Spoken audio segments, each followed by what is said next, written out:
Ladies and gentlemen, Fraud No Go bringing you another co-cast. It's Neblime with me, and boy do I have a treat for you. We're going to be going into the vault that Krankendau delivered to us, starting off with an exciting match between Krankendau himself and one who has departed us. Any guesses as the countdown rolls in, Neblime? Oh my god, there's no way. You can't really be talking about the man himself. Oh, I thought it was going to be Mystery Me, but hey, that's still cool. It's Isigyro, is that how you say it? Yeah, I don't know. I said Isigyro, Isigyro. I don't know. He's a guy, and he was playing he's playing as Zerg mostly, but I guess he started things off a little bit as Terran, or maybe switched to Terran. Not 100% sure how that one worked. He played against Arbuz Budash, who made him rage quit with the Cantors. He's no longer with us. Hopefully, This cast brings him back. But either way, he is going to be a very deep red Terran. You can tell this is an old version because we got that color bug back. Thanks, Krankendau, for that. This is the blood Terran in the bottom left. And up here, we have the maroon Zerg of Krankendau in the top right. You know, in my mind, I didn't think it was that long ago that Isigyro was around, that we didn't have that, but there you go. I guess it is. Yes. So we must struggle with red on red. These must be like the two closest possible colors, right?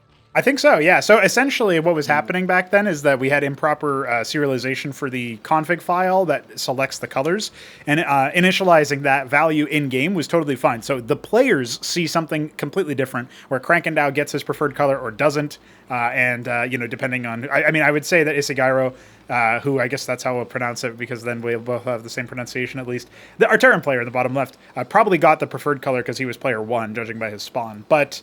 either way, it was whoever got the red color would have gotten it, and then the other color would have been something different. So that was actually, it's funny, Green Eggs went through a period of time where every time he would defeat the AI on this version of the game that had this bug, the AI would then create a propaganda where the AI won upon watching back the replay, because things would be differently initialized, right? So it was a more pervasive bug than you might have initially expected. So that's amazing, honestly. Yeah, he's like, what the fucking lying machine piece of shit. That's pretty good. Best thing I've ever heard. Yep. Oh my god. Oh, Isigyro seems to be kind of savvy to the sort of meta here. I want to point out he's got the quarry out, he's got his vulture out, so he seems to know what to do. Well, in my opinion, this isn't as solidified as it is against Protoss as a proper opening. Like, yes, it's definitely something people have been doing, but I feel like it has not been properly explored where you can say, like, yes, 100% this is what you want to do, because there's always this element of Zerg. If you don't poke them with a stick, they're going to grow too fast and too big. Yes. You have to interact with Zerg, unless, of course, you scout they're doing some kind of all-in something and you just total.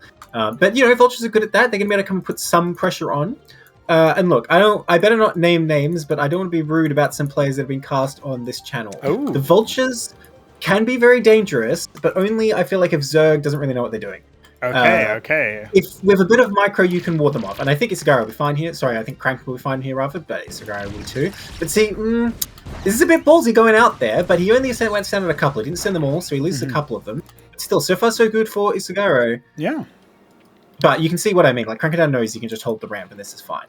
When players start coming down the low ground and messing around there, that's when they start getting really scary. And eventually, Isigyro is going to stop making vultures. It's not a unit that you can continue to make as your only unit for a long time. You have to diversify the comp.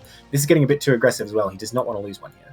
Yeah, no kidding. I mean, the other thing that's worth pointing out is that in Cosmonarchy, right, they lay these mines. The mines obviously stun.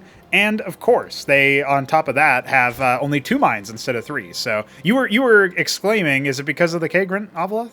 What's going on here? No, he cancelled an add-on, presumably a scrapyard. I see the rubble. Yep, and the palladium is on the way. So that is going to cost him a little bit of money. Not crazy. It's like probably 25 minerals or something. When they cancel out. Strike going down. Ooh, pull back. That's too many quads. Although I feel like Crank can be a little bit more aggressive here. Whoa! Yeah, there you go. The vultures aren't that strong, man. You can take them.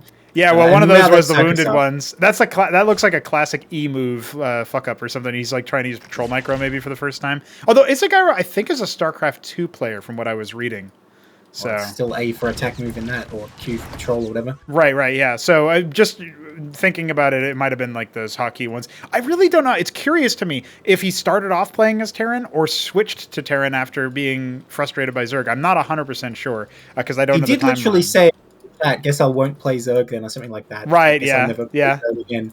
So, he might yeah. have just been like that. Well, anyway, I don't know if he ever thought he'd get cast on the big screen of Pronogo's YouTube channel, where he'll get maybe 1,000 views. That's a lot. I hope it's a win for him, so that he's like, everyone saw me win. Maybe I should come back. If it's a loss, he's probably if he sees it, he's going to be like, nah, screw this. Oh, if it's a loss, it's more like, oh man, I could have done this better. I will do that better. And then he comes in. And that's optimistic. Here's the way you got to look at it. You've got to make him mad enough that he comes back to prove us wrong. Oh, sorry. If we criticize him, we're like, he's so bad. He never could have won this game. Well, here's Isigyro completely throwing the game by going treasury expand on location while the Ovaleth watches everything. What a goober.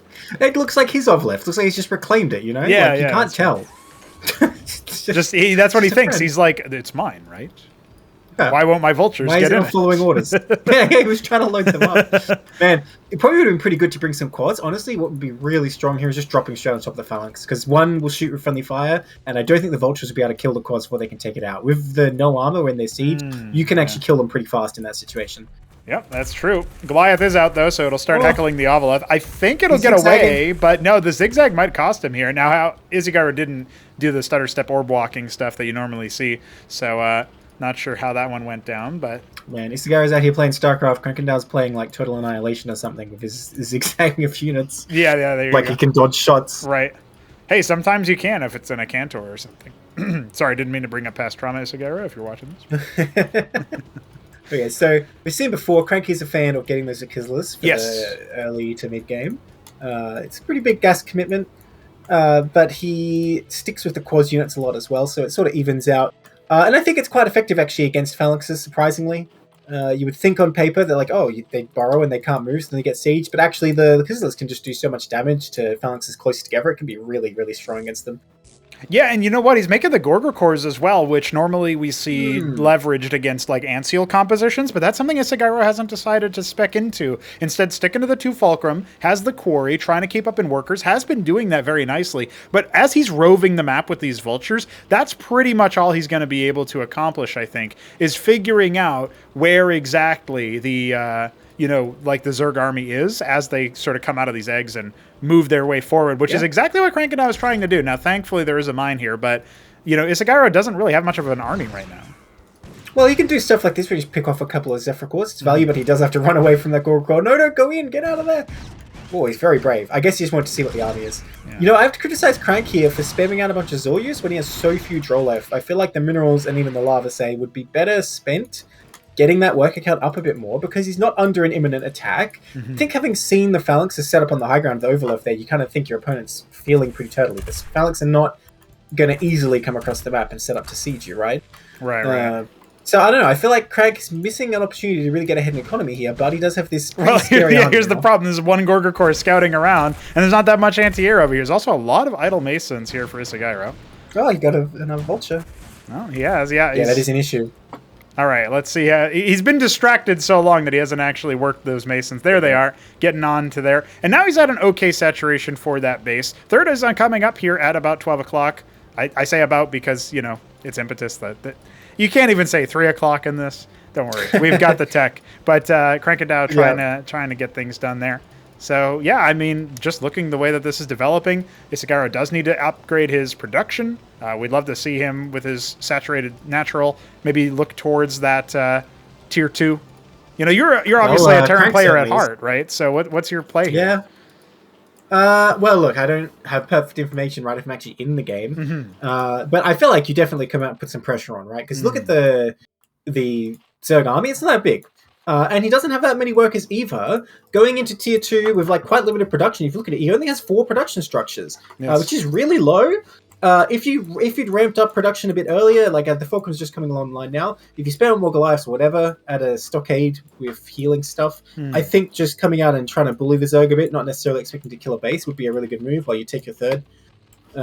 Because I just look at this and I think Krankendau is way too technical here, right? Because he's gone straight into the Zorkis with the Kislelis and the Goror cores. And he's got tier 2 more than 75% of the way done, right? So he has skipped a lot of chaff, a lot of the mineral expenditure that you normally see on Quas or Isigyro cores or something like that. He doesn't really have anything. I guess the thing is, I'm both a Terran at heart and a Zerg at heart. I guess I'm just not a Protoss at heart. Because I also think the better way to play this for Zerg, just in general Zerg, not this particular game, is just having a lot of stuff. So I much rather getting like the 6 production structures on 2 bases. Yes. Whether it's Hydra or Cause units, it doesn't really matter. But just spamming out heaps of stuff, and if the enemy tries to come across the map, getting a big surround.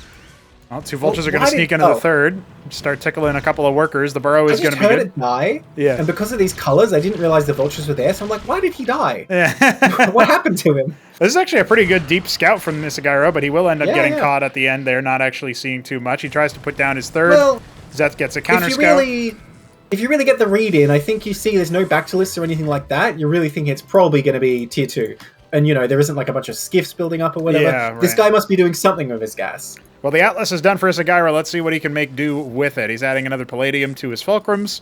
I suppose he'll start to think about more Fulcrums. Okay, well, I'm sure he went tier 2 to unlock more Fulcrums. Here's the Mantles. He's got Mantles. It's like the Mega Fulcrum, I don't know. Yeah, something like that. This is pretty good. I like Cataphracts, they're good. I like Ramses a lot. Ramses would be good against literally every unit that Crank has right now. I think so, yeah. Yeah. And, you still make a couple Durandals just for the armor rend so that they can penetrate Zorius and stuff. So there's like a couple of reasons why you might want to add in a bunch of those. I don't really agree with you about Durandals, to be honest. Not my favorite unit. But, hey, we saw Shambler defeat Krankendau in that epic game on Dyadic Shore using Durandals. So. Yeah, we did see that. Oh, he unsieges at the pivotal moment. Is Crank going to run in just now? I think leaving that Phalanx on the high ground on the edge there would definitely be worth it. Right. He can see him with the mines. He even shoots him with the one siege mode. Yeah, there you go. Dude, he needs to siege those back up. Yeah, it feels that way. I mean, he's not doing it just yet. They're actually going to get dragged on down. And yeah, he's got a single Cyclops. That's all you need.